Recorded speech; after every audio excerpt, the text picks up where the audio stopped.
कहने लगा आप मुसलमान हो? मैं कहा आप कहाँ से हो? हमने बोला हम कश्मीर से हैं।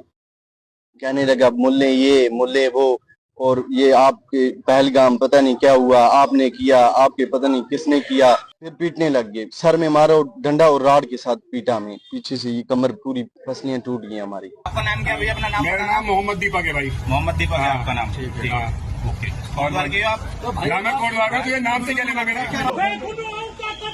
बंद करो बंद करो बंद करो बंद करो। पूरी कश्मीरी कौम से रिक्वेस्ट है, इस वीडियो को शेयर करो। हमारे साथ इस टाइम कश्मीरी भाई है, इनको उत्तराखंड में रॉड से मारा गया है। एक इंसिडेंट को लेके पूरी कम्युनिटी को दोष नहीं दे सकते हैं, आप कलेक्टिव पनिशमेंट नहीं दे सकते हैं। एक 16 साल के कश्मीरी बच्चे से इतनी नफरत। पहले बोल रही थी ये मुसलमान है, गालियाँ निकाल रहे हैं, मुसलमान है गालियाँ निकाल रहे थे। हाँ, फिर वो वहाँ पे गिराया नीचे डंडे के साथ, ये एक को खत्म करो पूरा। आपने इतना गहरा वार उसके सर पे किया कि उसको 16 टांके आ गई। उस बच्चे को तो ये भी नहीं मालूम कि असली नफरत होती क्या है, कि मुझसे नफरत क्यों की जा रही। और जब बाहर से यहाँ लोग आते हैं तो हम अपना जो है अपना सर उनके कदमों के नीचे रखते हैं, अपना दिल खोल के रख देते हैं, अपने घर के दरवाजे खोल के रखते हैं। लेकिन जब कश्मीरी बाहर की रियासत में जाता है उसको मारा जाता है। ना मैं हिंदू हूँ, ना मैं मुसलमान हूँ, ना मैं सिख हूँ, ना मैं ईसाई हूँ। सबसे पहले मैं एक इंसान हूँ, क्योंकि मरने के बाद मुझे जवाब भगवान को देना है, इंसानियत को देना है, ना कि किसी धर्म को देना है। जो भी घटना करता है इंसान घटना करता है, आप किसी धर्म को टारगेट नहीं कर सकते। आप देख रहे होंगे हर धर्म में जो गलत करता होगा इंसान गलत करता होगा। साल की शुरुआत थी, हमारे चैनल में पहला वीडियो था। जी हाँ, जनवरी की शुरुआत में हमें लगा था कि शायद कुछ बदलेगा। कश्मीर से आए शॉल बेचने वाले बच्चों की कहानी सामने आई थी। उम्मीद थी कि नफ़रत की जगह इंसानियत जीतेगी, लेकिन महीने का आखिरी दिन आ गया और हालात वही हैं। नफ़रत की आग हिमाचल से उत्तराखंड तक फैलती ही जा रही है। हमने बोला, उसने पूछा आपका नाम क्या? मैंने बोला मोहम्मद दानिश। वो कहने लगा आप मुसलमान हो? मैं कहा आप कहाँ से हो? हमने बोला हम कश्मीर से हैं। कहने लगा मुल्ले ये मुल्ले वो, और ये आपके पहलगाम पता नहीं क्या हुआ, आपने किया, आपके पता नहीं किसने किया। फिर देने लगे, धर्म के नाम पे थोड़ी थोड़ी गाली देने लगा। हमने कुछ नहीं बोला। फिर उसने बोला, गाली बहुत सारी दी उसने धर्म के नाम पे। फिर डंडा उठाया, 2-3 बंदे उधर बैठे थे, फिर पीटने लग गए, सर में मारो डंडा और राड के साथ पीटा हमें, पीछे से ये कमर पूरी पसलियां टूट गई हमारी, ये बाजू पूरी टूट गई हमारी। हम पूछा, हमने बोला, उसने पूछा आपका नाम क्या? ये तारीख 30 जनवरी 2026। देहरादून के विकास नगर में 2 कश्मीरी छात्रों और उनके परिवार से मिलकर जो तस्वीर सामने आई वो डराने वाली है। ये सिर्फ एक घटना नहीं, ये उस माहौल का आईना है जो आज देश के कई हिस्सों में बनता जा रहा है। ये दोनों सगे भाई हैं, कश्मीर के कुपवाड़ा ज़िले के रहने वाले हैं, अनुसूचित जनजाति समुदाय से आते हैं। कक्षा 10वीं के छात्र सर्दियों की छुट्टियों में परिवार की मदद के लिए देहरादून आए थे। शॉल बेच रहे थे, मेहनत की रोज़ी। तारीख 28 जनवरी 2026। विकास नगर की सड़क पर अचानक हालात बदले। धर्म, क्षेत्र और भाषा के नाम पर भीड़ ने हमला कर दिया। बिना किसी उकसावे के, बिना किसी डर के छोटा भाई तबिश सिर पर लोहे की रॉड से हमला हुआ। 12 टांके, बाएं हाथ में फ्रैक्चर। जिंदगी और मौत के बीच की दूरी बस सेंटीमीटर थी। बंद करो बंद करो बंद करो बंद करो बंद करो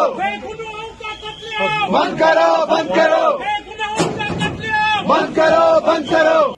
बड़ा भाई दानिश, एक हाथ टूटा, पूरे शरीर पर डंडों के निशान, ऐसी पिटाई जिसे याद करना भी सिरहन पैदा करता है। कितने बंदे थे?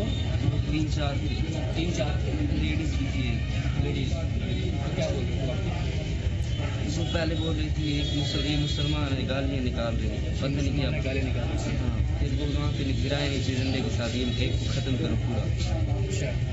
और सर में इसके में पूरे चोटें आ रखी है। ये दुकान पे हम शाल शूल बेचते हैं कश्मीरी। हम गए दुकान पे और नमकीन लेने, वो कहने लगा हाँ जी है। हमने दी पैसे, हम आपस में बात करने लग गए। वो पीछे को गया, नमकीन काट के लाई और हमें कहने लगा ये लो। बाहर निकला, हमारा नाम पूछा, हमने बोला, उसने पूछा आपका नाम क्या, मैंने बोला मोहम्मद दानिश। वो कहने का आप मुसलमान हो, मैं कहा आप कहाँ से हो, हमने बोला हम कश्मीर से हैं। फिर देने लगे धर्म के नाम पे थोड़ी थोड़ी गाली देने लगा, हमने कुछ नहीं बोला। फिर उसने बोला, गाली बहुत सारी दी उसने धर्म के नाम पे। फिर डंडा उठाया, 2-3 बंदे उधर बैठे थे, फिर पीटने लग गए, सर में मारा और डंडा और राड के साथ पीटा हमें पीछे से। ये कमर पूरी पसलियां टूट गई हमारी, ये बाजू पूरी टूट गई हमारी। पुलिस चौकी पहुंची है तो क्या पुलिस सहयोग कर रही है आपको? हाँ जी, अच्छी तरह कर रही है।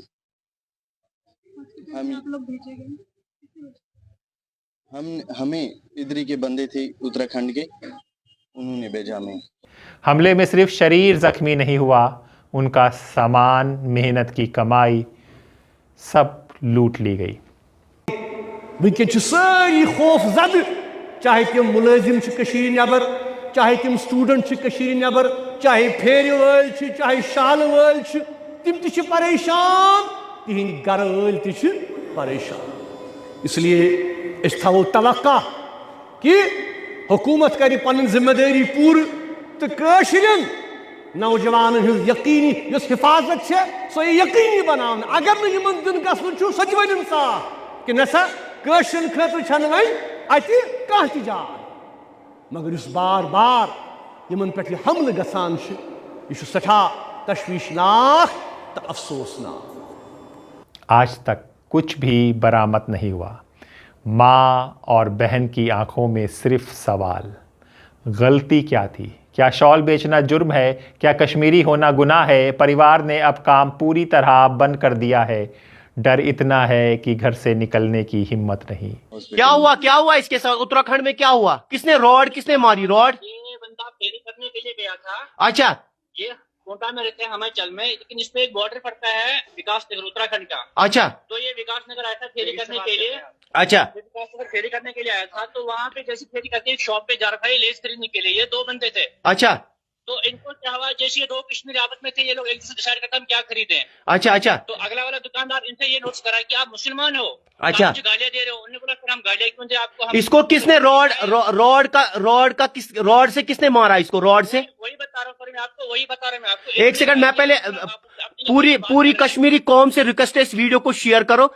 हमारे साथ इस टाइम कश्मीरी भाई है, इनको उत्तराखंड में रॉड से मारा गया है। आर्थिक संकट गहरा रहा है, इलाज का पूरा खर्च परिवार खुद उठा रहा है।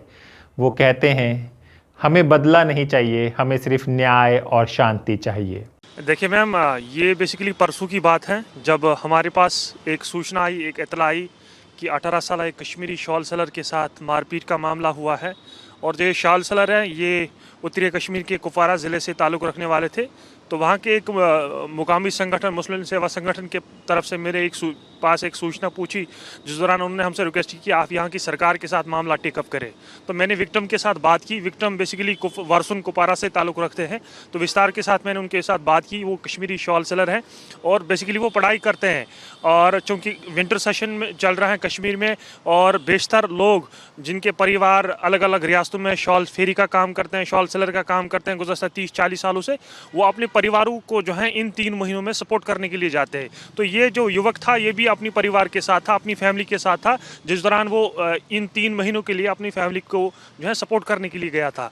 लेकिन जब वो कल परसों शाम देर गए, जब वो विकास नगर जो कि देहरादून क्षेत्र में पड़ता है उत्तराखंड राज्य में, जब वो वहाँ पहुँच गए तो एक ढाबे पे चाय पीने के बाद जो ढाबा वाला था, जो उसका ओनर था, उन्होंने इनसे पूछा कि आप कहाँ से बिलोंग करते हैं। तो उन्होंने कहा कि हम कश्मीर से। बोला आपका धर्म क्या है? बोला हमारा धर्म, हम मुस्लिम कम्युनिटी से बिलोंग करते हैं। फिर अभद्र टिप्पणी पहलगाम पे, अभद्र टिप्पणी जो है दिल्ली बिलास पे, एज एफ वहीं का कश्मीरी शॉल सेलर बेचारा इसके लिए रिस्पॉन्सिबल था।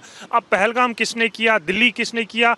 हम हमेशा सरकार के साथ रहे कश्मीर। हमने सरकार को कहा कि अगर आपको कोई भी इंस्टीट्यूशन यूज़ करना पड़े, उनके खिलाफ आप कठोर कार्रवाई करें, लेकिन आप एक इंसिडेंट को लेके पूरी कम्युनिटी को दोष नहीं दे सकते हैं, आप कलेक्टिव पनिशमेंट नहीं दे सकते हैं। इसी के ऊपर जो है तू मैं हो गया और इन्होंने इसको जो है काफ़ी ज़्यादा मारा पीटा और आयरन रॉड से फिर एक मॉब ने इसको हमला किया, जिस दौरान उसको बहुत ज़्यादा चोट आई, खून बह गया, 15 के आसपास स्टिचेस उसके सर में लगे, पूरा लेफ्ट आर्म उसका फ्रैक्चर हुआ है, जिसको फिर इलाज मुआवजे के लिए लोकल अस्पताल जहां से फिर उसको दून अस्पताल देहरादून शिफ्ट किया गया। इस मामले के बाद हमने राज्य के डीजीपी दीपम सेठ साहब के साथ ये मामला टेकअप किया। उनको हमने विस्तार से कहा कि कश्मीरी शॉल सेलर गुज़िश्ता 30 सालों से जो है उत्तराखंड की अलग अलग रियासतों में, जिसमें गढ़वाल क्षेत्र है, जिसमें कुमाऊं क्षेत्र है, वहाँ काम कर रहे हैं और एक लोकल इकॉनमी में वो कंट्रीब्यूट कर रहे हैं। लेकिन बदकिस्मती से जो है आए रोज़ हम देखते हैं कभी अल्मोड़ा, कभी नैनीताल, कभी देहरादून, कभी किसी एरिया में जो है मारपीट के वाक़ा हो रहे हैं।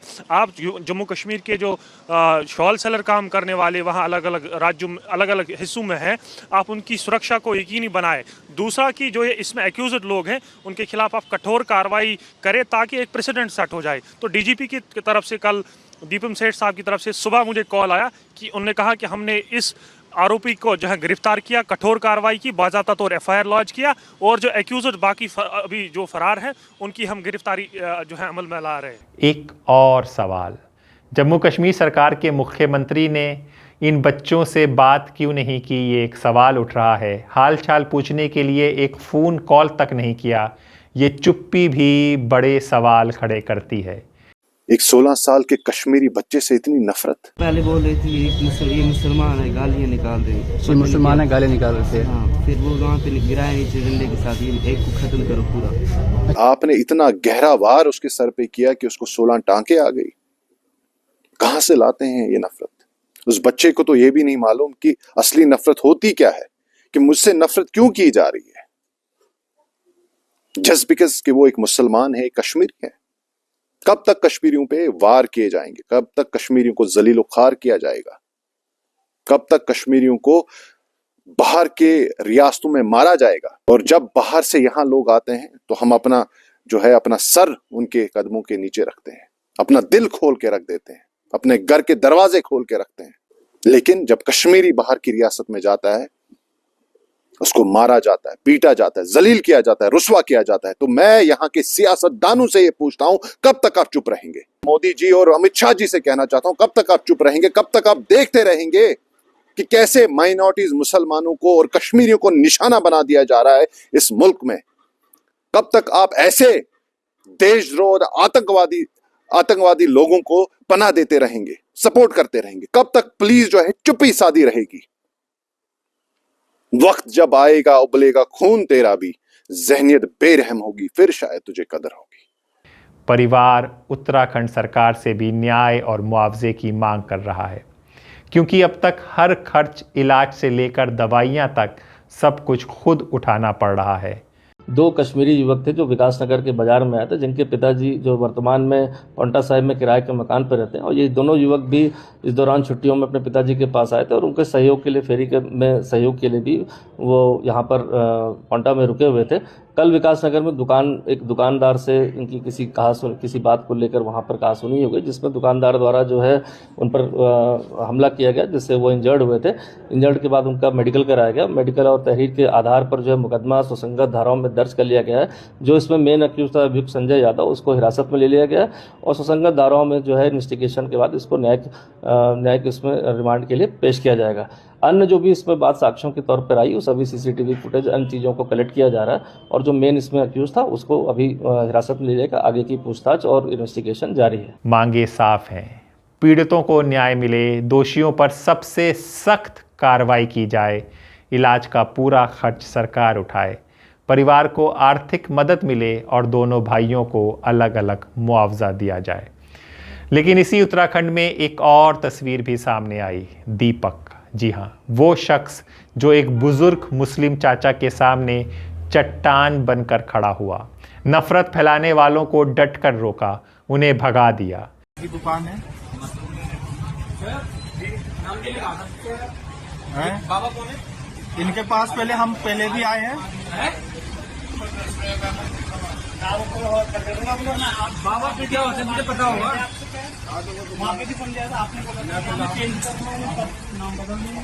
देखो ताऊ जी, ये बाबा नाम हटाओ आप, या तो बाबा बन जाओ। सुनता लो, हाँ, आप ऐसा ना, आप अपने कागज उसमें रखो, नाम अलग जी। ये तो देखो, नाम तो देखो, नहीं नाम से ही तो फर्क है।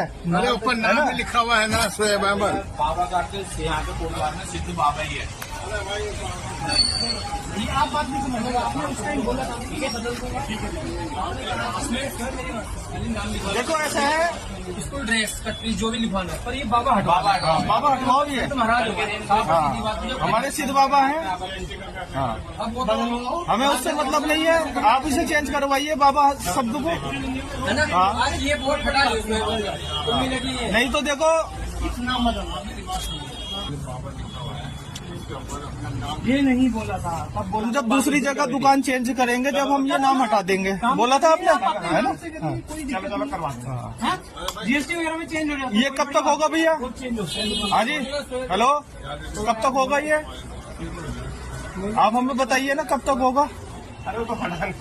हाँ बस, हाँ तो एक मिनट, हाँ जीएसटी में भी चेंज जीएसटी में होता है, जीएसटी में बाद में होता है। देखो नहीं बाबा यहाँ पे सिद्धबली एक ही बाबा है, वो है सिद्धबली बाबा। जितने वो खुले ये बाबा सिद्धबली स्वीट्स वगैरह क्या है? वो सब हिंदू की दुकान है। मुसलमान क्या हो गया? मुसलमान नहीं बात सुनो ना, अपने बाबा क्या पहचान से कीजिए, क्या पहचान से? अपने पहचान से कीजिए आप। ये तुम्हारी पहचान है क्या? ये बाबा हमारी पहचान है। हमारे पहचान है, क्या पहचान है? हमारी पहचान है भाई आप से क्या उनकी दुकान? नहीं नहीं, पहले बात सुनिए, पहले आप एक बात सुनिए, आप उनकी दुकान है। पहले बात हो चुकी है, इनके पास पहले आए चेंज कर देंगे, क्या बात होगी? पहले आए थे चेंज कर देंगे। हाँ बोला था इन्होंने, बोला था नाम चेंज करने के लिए। कल ये कोर्ट द्वार छोड़ने के लिए बोले नहीं, कोई नहीं छोड़ सकता ऐसे।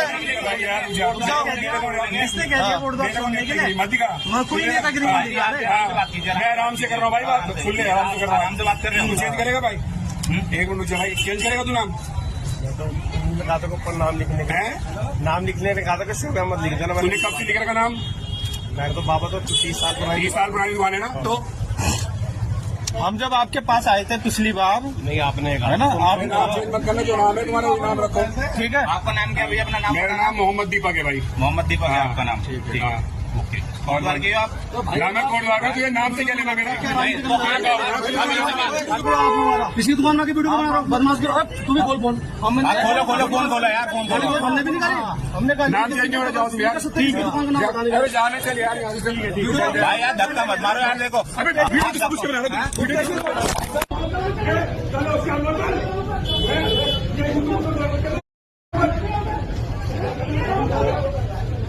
धमकी दी गई, लेकिन स्थानीय लोगों ने दखल दिया और नफरत फैलाने वालों को खदेड़ दिया। ये दिखाता है कि हमारा समाज अब दो हिस्सों में बट रहा है। नमस्कार, जय सिया राम, अस्सलाम वालेकुम, सत श्री अकाल, केम छो। ना मैं हिंदू हूँ, ना मैं मुसलमान हूँ, ना मैं सिख हूँ, ना मैं ईसाई हूँ। सबसे पहले मैं एक इंसान हूँ, क्योंकि मरने के बाद मुझे जवाब भगवान को देना है, इंसानियत को देना है, ना कि किसी धर्म को देना है। कुछ टाइम से आप एक चीज़ नोटिस कर रहे होंगे कि सोशल मीडिया पर एक वीडियो बहुत तेज़ी से वायरल हो रही है हिंदू मुसलमान को लेकर। किसी एक इंसान को टारगेट करना मेरे हिसाब से ये गलत है, ऐसा नहीं होना चाहिए, चाहे वो हिंदू हो चाहे वो मुसलमान हो। आप लोगों से, आप भाइयों से, बहनों से, दोस्तों से मैं बस इतना कहना चाहता हूँ कि हमारे देश को प्यार की ज़रूरत है, मोहब्बत की ज़रूरत है, ना कि कोई नफ़रत की। नफ़रत तो आप कितनी भी फैला सकते हो, उसमें कोई दिक्कत नहीं है, मगर प्यार बांटना बहुत बड़ी बात है। तो प्लीज़ प्यार से देखिए हमारे देश को, हमारे देश के लोगों को। धन्यवाद। एक तरफ नफरत, दूसरी तरफ इंसानियत। देहरादून में 2 कश्मीरी युवकों की पिटाई और एफआईआर। ये सिर्फ एक केस नहीं, ये कानून की असली परीक्षा है। अगर भीड़ तय करेगी कि कौन सुरक्षित है और कौन नहीं, तो फिर संविधान किताबों में ही रह जाएगा। हम यहाँ पर चौकी में हमको बुलाया था कि हमसे थोड़ा सा डिस्कस करिए, हमसे बातें करिए। उन्होंने पूछा हमसे कि हाँ भाई कैसे कैसे हुआ, कैसे कैसे नहीं हुआ, जरा हमको पूरी डिटेल में बताइए। तो हमने उनके आगे पूरी डिटेल रखी कि सर ऐसी ऐसी बात हुई, थोड़ा बहुत बदतमीजी कर रहे थे वहाँ पर वो, और थोड़ा बहुत के चक्कर में वो बहुत बदतमीजी कुछ इतनी ज़्यादा बढ़ गई कि मेरे हिसाब से अगर थोड़ी देर और बदतमीजी बढ़ती तो मेरे को जो वो बुजुर्ग थे, वो 70-75 साल के थे, उनकी तबीयत बहुत ज़्यादा खराब हो जाती, और उनकी तबीयत खराब भी हुई उस टाइम पर। सामने जो दूसरे पार्टी के लोग थे, जो दूसरे तरफ से लोग आए थे, उन्होंने कुछ केस वगैरह? अब उन्होंने केस तो हमारे ऊपर करा हुआ है, देखो उन्होंने भी रिपोर्ट हमारे लिए डाली है। अब मेरे को ये समझ नहीं आ रही है क्यों रिपोर्ट डाली है। ये रिपोर्ट डालने का कहीं से कहीं तक कोई मतलब नहीं बनता, क्योंकि गलत आप लोग कर रहे हो, दूसरों की दुकानों में आप आ रहे हो और उल्टा आ भी रहे हो और ऊपर से धमकियां भी दे रहे हो। ठीक है, धमकियां देने के बाद कैमरा निकाल रहे हैं, बदतमीजी उन्होंने शुरू करी। हम तो चुपचाप से वहां पर सुन रहे थे। हमने तो सीधी सी बात यही कि हमने उनको एक एडवाइस दी, हमने बात करी बड़े प्यार से कि भाई ये जो तुम काम कर रहे हो ये काम ठीक नहीं है। वो अपनी दुकानदारी कर रहे हैं, अपना नॉर्मल बैठे हैं, 30, 35, 40 साल से उनकी दुकान है, उनको काम करने दो। बीएनएस की धारा 117(2) और 352 लगना एक शुरुआत है, लेकिन सवाल ये है, क्या सख्त कार्रवाई जमीन पर दिखेगी या सिर्फ कागजों में रह जाएगी? हमें लगा गलत हो रहा था और ये कहीं ना कहीं गलत है। मेरे को अभी भी लगता है बहुत गलत है। मैं चाहता हूँ ये पूरे देश में, मैं सरकार से भी अपील करना चाहता हूँ, ये जो देश को धर्म के नाम पे बांटना चाह रहे हैं, ये आपस में लड़ाना चाह रहे हैं, इसको रोकिए। हमारा निवेदन सरकार से भी रहेगा। तो हमने एक मानवता दिखाई है कहीं ना कहीं। मैं एक बात और भी कहना चाहता हूँ आपके चैनल के माध्यम से, सबसे बड़ा धर्म इंसानियत का धर्म होता है। और मैं कहता हूं सबके धर्म है, सब अपने धर्म का पालन करते हैं, अपने धर्म को आप मानिए। और हमारा धर्म कभी किसी धर्म के खिलाफ ना लड़ना सिखाता है, ना गलत बोलना सिखाता है। तो मेरा एक आपके चैनल से मैं पूरे देश को एक मैसेज देना चाहता हूं कि धर्म का पालन करिए, पर सबसे बड़ा धर्म एक इंसानियत का भी धर्म है। आप धर्म का पालन जरूर करिए। मैं अपने धर्म को, मैं सब धर्मों को मानता हूं, पर मैं सबसे पहले अपने धर्म को मानता हूं। और हमारा धर्म हमेशा सिखाता है कि आपने एक बात कही, अभी पीछे हनुमान जी की यहाँ पर एक मूर्ति लगी है, पीछे एक फोटो लगी है। तो कभी भगवानों ने कभी ये नहीं सिखाया, किसी जो हमारी गीता में भी लिखा है, चाहे कुरान में लिखा होगा, चाहे बाइबल में लिखा होगा, चाहे ग्रंथ में लिखा होगा, सारे धर्मों में कहीं नहीं लिखा है कि आप किसी धर्म को गाली दीजिए, किसी धर्म का विरोध कीजिए। आप और मैं बताऊं, कभी धर्म गलत नहीं होता, इंसान गलत होता है। जो भी घटना करता है इंसान घटना करता है। आप किसी धर्म को टारगेट नहीं कर सकते। आप देख रहे होंगे हर धर्म में जो गलत करता होगा वो इंसान गलत करता होगा। तो मैं आपके चैनल के माध्यम से, और ये दीपक मेरा मित्र है, इन्होंने एक बहुत अच्छा वहां पर एक मैसेज देने का काम किया। इन्होंने जब मोहम्मद दीपक का, तो मोहम्मद दीपक का मतलब था कि आप एक मानवता, मतलब जो हमारा पूरा देश है सारे धर्मों से, कोटद्वार की मैं बात करूं, यहाँ हर धर्म के लोग रहते हैं, हर जात के लोग रहते हैं, हर, जो मैं कहता हूं कि आप इसको मत बांटिए। मैंने वहां पर भी वीडियो में कहा है इस बात को कि आप धर्म को मत बांटिए, आप जात को मत बांटिए, आप इंसानियत को एक, जिसे कहते हैं मिसाल, एक मानवता की मिसाल दीजिए। हमारा देश सभी धर्मों से चलता है, सारी जात से चलता है, आपको प्रेम बांटना चाहिए। मैं अभी भी सारे धर्मों से अपील करना चाहता हूं आपके चैनल के माध्यम से, आप इस देश में प्रेम बांटिए, आप आपस में मत बटिए, बस मेरे यही कहना है। सीएम उमर अब्दुल्ला ने दखल बताया है कि मामला कितना गंभीर है। जब जिम्मेदारी उत्तराखंड सरकार की है तो संदेश साफ है, भारत में किसी को उसकी पहचान की वजह से निशाना बनाना बर्दाश्त नहीं होगा। कानून सबके लिए बराबर है, भीड़ के लिए नहीं। एक आरोपी पकड़ा गया, बाकी भी जल्द सलाखों के पीछे होने चाहिए, वरना ऐसे हमले करने वालों का हौसला बढ़ जाएगा।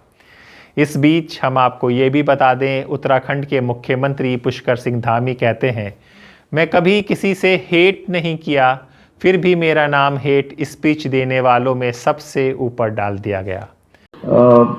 जो क्या होती हेट स्पीच, उस स्पीच में जो है मेरा नाम जो है वो पहले नंबर पर रख दिया गया मैंने। अब मैं सोच रहा हूं कि भाई मैंने तो कभी किसी के साथ हेट किया ही नहीं, तो स्पीच हेट कैसे हो सकती है? आपको लगता है कभी मैंने कभी हेट किया हो? मुझे नहीं लगता कि मैंने कभी किसी से कहीं भी गुस्सा आ गया होगा तो अकेले में होगा मेरे को। तो मैं बड़ा आश्चर्यचकित कि यार ये नाम कैसे आ गया। तो बाद में थोड़ा उसको मैंने देखा तो वो कह रहे हैं कि जो आप बोलते हो कि यहाँ धर्मांतरण नहीं होना चाहिए, यहाँ पर दंगा रोकने का कानून नहीं होना चाहिए, यहाँ लैंड जिहाद पर कोई बात नहीं होनी चाहिए, हेड स्पीच है, लव जिहाद के खिलाफ कोई बात नहीं होनी चाहिए, यहाँ पर जो है अतिक्रमण हुआ है, जो आप अतिक्रमण हटाने की बात करते हो, थूक जिहाद के खिलाफ बोलते हो हैं, या मैं हमेशा कहता हूं कि भाई हम उत्तराखंड के मूल अस्तित्व को समाप्त नहीं होने देंगे, यहाँ के देवत्व को समाप्त नहीं होने देंगे, यहाँ की डेमोग्राफी को कोई नुकसान नहीं होने देंगे, यहाँ के सांस्कृतिक मूल्यों को हम सुरक्षित रखेंगे, यहाँ के उनको सुरक्षित रखेंगे। तो उन्होंने इसको हेट स्पीच की संज्ञा दी। तो मैं कहता हूँ ये हेट। सवाल जनता से है, क्या ज़मीनी हकीकत इन बयानों से मेल खाती है? एक पत्रकार सृष्टि जायसवाल की बात भी बता दे, जिनका परिवार विभाजन का दर्द झेल चुका है। जब उत्तराखंड में सांप्रदायिक नैरेटिव और हिंसा पर फैक्ट फाइटिंग कमेटी का हिस्सा बनी तो उनका अनुभव डराने वाला था। 2024 में उत्तराखंड गए थे, जो हमारा फर्स्ट ट्रिप था। जब हम उत्तराखंड के लिए निकल रहे थे तो हमें नहीं पता था कि हम क्या एनकाउंटर करने वाले हैं। We didn't know, we thought okay will go to Uttarakhand. हमने कुछ एक चीज़ों के बारे में सुना है कि वहाँ पर एंटी माइनॉरिटी वायलेंस हो रहा है, हम लोगों से बात करेंगे, उसको डॉक्यूमेंट करेंगे and that is our work. But जब हम उत्तराखंड गए, जो वो एक्सपीरियंस रहा, उस एक्सपीरियंस ने हमें चेंज कर दिया, स्पेशली मुझे चेंज किया। मैं एक हिंदू हूँ, मेरी फैमिली प्रैक्टिसिंग हिंदू है, और जो मैंने वहाँ पर नोट किया as an Indian, as a Hindu, I felt ashamed. I felt that what are we doing to fellow citizens of a country just because they are Muslims. And सबसे सैड बात ये है क्योंकि उत्तराखंड इतना रिमोट है, इतना दूर है कि वहाँ की स्टोरीज बाहर नहीं आती। शायद से किसी अखबार के पेज 8 के एक छोटे से कॉलम में एक छोटी सी खबर लग गई होगी कि नंदा नगर के 15 मुसलमान फैमिलीज़ को रातों रात निकाल दिया गया। पर क्या आप में से कभी किसी ने भी सुना उस फैमिलीज़ के बारे में? रातों रात जहाँ पर आप रहते आए हैं, जहाँ पे आपके बच्चे पले बड़े, बच्चों के बच्चे हो गए, स्कूल वहीं से, कॉलेज वहीं से, आधार कार्ड वहीं से, आपका पैन कार्ड वहीं से, हर आइडेंटिटी वहाँ से। आपसे कोई पूछे आप कहाँ से हैं तो हम उत्तराखंड से हैं। जब ऐसे ही एक फैमिली को निकाल दिया जाए just because they are Muslims without any crime of their own, what would you call them? A forced partition? और I am at loss of words as a journalist also. मेरा काम है लिखना, पर मैं I am at loss of words. जो हमने उत्तराखंड की जर्नी शुरू करी, बहुत सारी प्रॉब्लम्स आई हमें। सबसे पहली प्रॉब्लम तो थी ट्रैवल की problem. There is no public transport in Uttarakhand which is good. आपको एक डिस्ट्रिक्ट से दूसरे डिस्ट्रिक्ट पे जाना तो आपको टैक्सीज करनी है एंड डिफरेंट उसमें जाना है, तो पहली बात तो पहुंचना ही बहुत मुश्किल था। तो सबसे पहले तो हम लोग उत्तरकाशी गए। उत्तरकाशी एक एंड पर है उत्तराखंड के। तो वहाँ पर जो सबसे बड़ा बवाल जो उत्तरकाशी में चल रहा था, वो उस समय मस्जिद का बवाल चल रहा था। वहाँ पर एक RTI रिपोर्ट डाली गई थी किसी हिंदू फार राइट एक्टिविस्ट ने कि ये बताइए कि ये मस्जिद जो है किस ज़मीन पर है, क्या ये सरकारी ज़मीन है, किस ज़मीन पर दिया गया है? तो RTI में रिप्लाई आया कि ये सरकारी ज़मीन नहीं है और ये पब्लिक लैंड नहीं है। तो based on that ambiguous RTI reply, they launched N agitation saying कि ये तो इलीगल मस्जिद है और इसको गिराया जाना चाहिए, इसको डिमोलिश करना चाहिए। जब एक्चुअली सच बाहर आया तो पता लगा कि ये मस्जिद एक प्राइवेट लैंड पर है, एक फैमिली की प्राइवेट लैंड पर है। तो हम उस फैमिली से मिलकर आए, उस फैमिली से हमने बात किया और उन्होंने बताया कि उस ज़माने में जब काफ़ी साल पहले वो मुसलमान परिवार, कुछ मुसलमान परिवार उत्तरकाशी में शिफ्ट हुए थे, तो उन्होंने अपने लिए अपनी प्राइवेट लैंड पर एक मस्जिद बनाया जो 100 सालों से अब खड़ा हुआ है और उस पर हमेशा से प्रेयर्स चल रही हैं। It is a holy place. And उस मस्जिद को लेकर इतना बवाल हो गया क्योंकि RTI एक्टिविस्ट ने बहुत ही क्लेवरली एक RTI डाली जिसको एक सरकारी दस्तावेज दिखा दिया गया और ये कह दिया गया कि ये तो एक इलीगल मॉस्क है और इसको डिमोलिश कर देना चाहिए। And just with this one assertion, life of all the Muslim families in Uttarkashi was upended. Not only they had to face extreme discrimination कि ये तो इलीगल हैं, ये लोग बाहर से आए हैं, इन लोगों का हमारे यहाँ पर कुछ वो नहीं है। तो it was a very very difficult time for them. And slowly and gradually जैसे जैसे हिंदू रैलीज बढ़ती गई, एंटी मुस्लिम रैलीज बढ़ती गई, फिजिकल वायलेंस भी ग्राउंड पे बढ़ती गई। जैसा कि प्राकृति ने समरी बताते हुए बताया कि वहाँ पर एक मुस्लिम महिला थी जो फल बेचती थी। दिवाली के टाइम पर उन्होंने स्पेशल फल मंगाए थे और साथ में ड्राई फ्रूट्स मंगाए थे, दिवाली के गिफ्ट मंगाए थे। रातों रात आए और उनकी दुकान लूट के चले गए, बस एक बहाना कि मुसलमानों का मस्जिद इलीगल है। सिमिलरली ये जो हमने आग देखी फैलती हुई, ये आग उत्तरकाशी से ऑलमोस्ट सारे उत्तराखंड में फैल गई। धीरे धीरे हम उत्तरकाशी से श्रीनगर, श्रीनगर से आगे ट्रैवल करते हुए चमोली, चमोली से आगे ट्रैवल करते हुए हमने ऋषिकेश और सब जगह हम लोगों ने ट्रैवल किया, नैनीताल हमने ट्रैवल किया। तो हमने एक ही चीज़ फाइंड की कि इट्स ऑल एन एक्सक्यूज़। कहीं पर जैसे नंदा नगर की बात कौशिक ने की, तो नंदा नगर में एक बहुत ही इंपॉर्टेंट चीज़ जो हमने देखी, लव जिहाद का allegation, which is not really a true. Basically एक वुमन ने, एक माइनर वुमन ने एलेज किया था कि उसको एक मुसलमान आदमी ने ईव टीज किया है, विच वॉज नॉट प्रूवन। तो उसके ऊपर पुलिस ने अपनी इन्वेस्टिगेशन स्टार्ट की। Before police could start the investigation और do anything, the Hindu far right group started taking out rallies in that small town.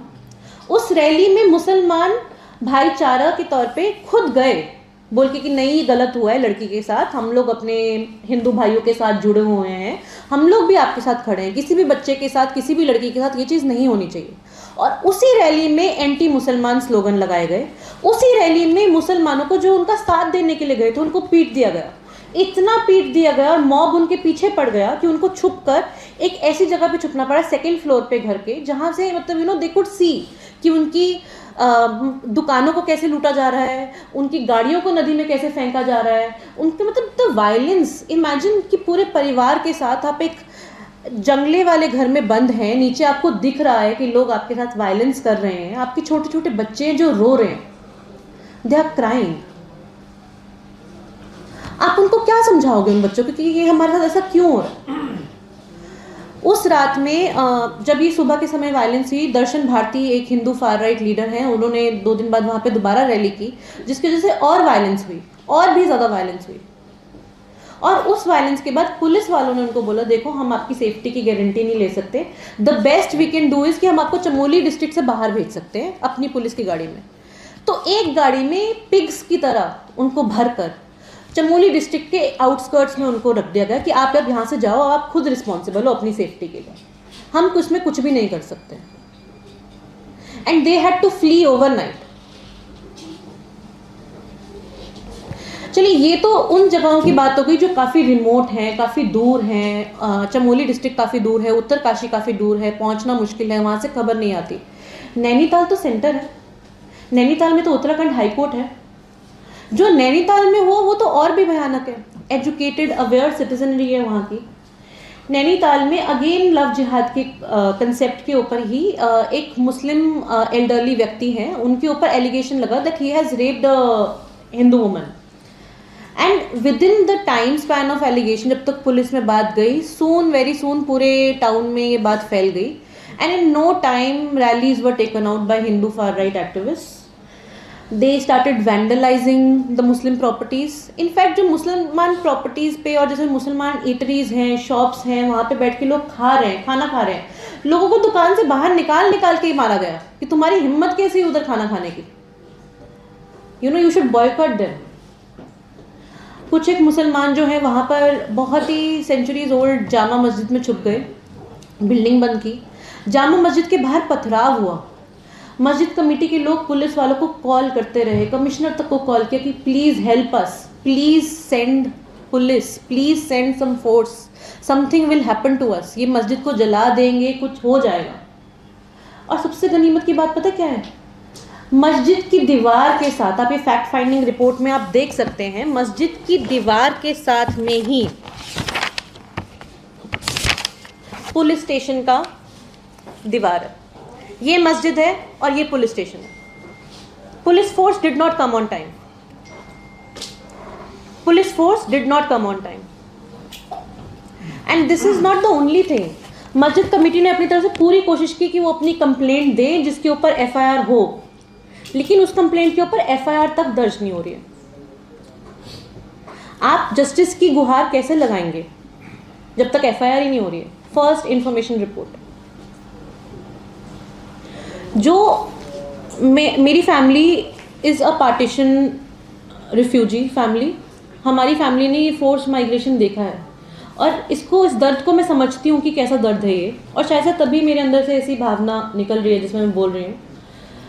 उस समय तो फिर भी there was an institutionalised support, जहाँ पे रिफ्यूजी कैंप्स थे, जहाँ पे लोग बैठ सकते हैं, बट यहाँ पे तो we are not even giving them dignity of calling them refugees.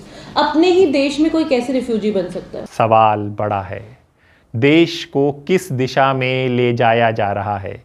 जो इस मिट्टी से प्यार करता है उसे अब बोलना होगा, क्योंकि नफ़रत नहीं, कानून चलेगा तभी देश चलेगा।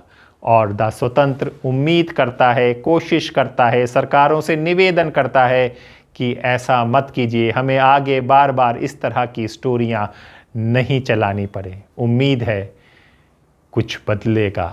नमस्कार।